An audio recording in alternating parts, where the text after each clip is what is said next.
There are people in your life who seem to operate by different rules. They do things that should destroy them. They say things that should expose them. But nothing touches them. Their businesses thrive. Their reputations stay intact. Their followers multiply. You're not imagining it. There's something different about them. Today, I'm showing you the 4 spiritual dark forces that create untouchable people and why your traditional spiritual weapons don't work against them. By the end, you'll understand why some people can prosper while living in direct violation of everything. This is Soulbeam Devotional. The first dark force is generational contracts. You think you're dealing with one person. You're actually dealing with a covenant that's been in place for decades, sometimes centuries. Their grandfather made a deal. Their grandmother made a blood agreement, and that contract flows through the family line like spiritual DNA. Here's how it works. A man's great-grandfather was desperate. Maybe he was poor, maybe he was sick. Something whispered to him and offered a deal. I'll give you wealth beyond measure. Your children will prosper. Your grandchildren will inherit empires.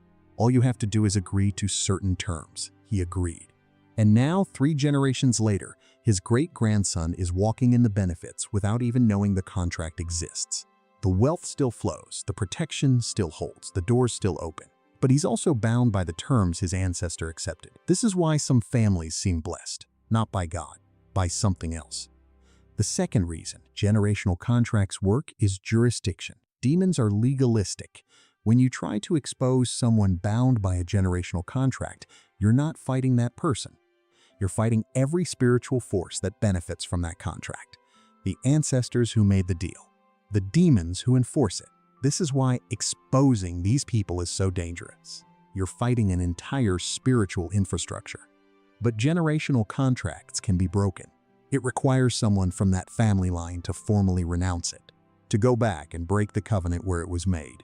Most people don't do this, so the contract stays in place, and the untouchable person stays untouchable. The second dark force is blood covenants. A generational contract is inherited. A blood covenant is chosen, and chosen covenants are infinitely more powerful. There are people who have made literal blood covenants with demonic entities, not as metaphor, but as actual agreements signed in the most binding spiritual currency there is, blood. Here's why this makes them untouchable. Blood covenants come with legal protection.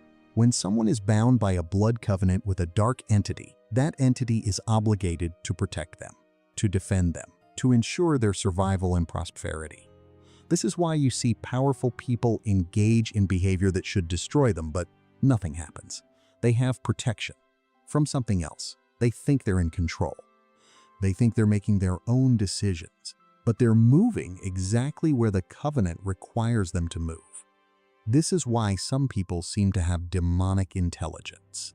They know what you're going to do before you do it. They're protected before you even attack. But here's the escape clause. Blood covenants require ongoing participation. The moment someone stops fulfilling the terms, the protection begins to crack. This is why the most dangerous moment for a blood covenant holder is when they try to leave. That's when everything falls apart at once. The third dark force is institutional darkness. An individual can be powerful, but an institution is nearly unstoppable. Some people aren't untouchable because of what they've done personally. They're untouchable because of the institutions they serve. An organization can have a culture of silence, a culture where internal evil is hidden from external scrutiny, where victims are silenced, where evidence is destroyed, where leadership protects leadership at all costs. Institutions have spiritual atmospheres. They have invisible rules that everyone knows, but no one acknowledges. Some institutions have been darkened to the point where the darkness is their normal. This is how people do horrific things while everyone around them protects the institution instead of exposing the truth. People who are embedded in these institutions become untouchable, not because they have personal protection, but because the institution will destroy anyone who tries to expose them. Institutional survivors say the same thing. The institution protected the perpetrator more than it protected the victim.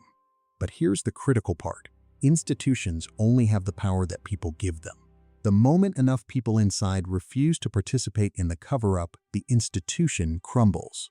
The fourth dark force, strategic deception. This is different from lying. Strategic deception is the deliberate manipulation of perception on such a massive scale that reality itself becomes contested. You present a version of yourself to the world that's completely different from who you actually are. You flood the marketplace with your narrative. You control the information. You discredit anyone who tells a different story. And then something remarkable happens. People start to believe the false version more than they believe the evidence. Strategic deception creates untouchable people because they've successfully convinced the world that the version they've created is real. Anyone who tries to expose the true version is seen as jealous, bitter, or lying. This is why some abusers have more credibility than their victims. This is why some predators are seen as good people. This is why some criminals are seen as philanthropists. They've won the narrative war, and whoever wins the narrative war gets to define reality. The moment one crack appears in the narrative, the whole thing can collapse. Most untouchable people aren't protected by just one of these forces. They're protected by all four working together. They inherited generational contracts. They've made blood covenants. They've built institutions that protect them. They've created false narratives that convince the world they're not who they actually are. When you try to expose them using only one weapon, you fail. You're fighting fourfold protection. You're not fighting a person. You're fighting a system. But none of these forces are actually unbreakable. You cannot break these forces alone. This is why community matters. You cannot break a generational contract by yourself. You cannot renounce a blood covenant that someone else made. You cannot dismantle an institution by yourself. The first step is to find your people. Find others who see what you see. Find others willing to stand together. The second step is to name generational contracts and formally renounce them. If you're from a family with generational darkness, you need to go back to where it started. Understand what covenant your ancestors made. Formally renounce it. I renounce every covenant my ancestors made with demonic forces. I break every agreement made in my family line.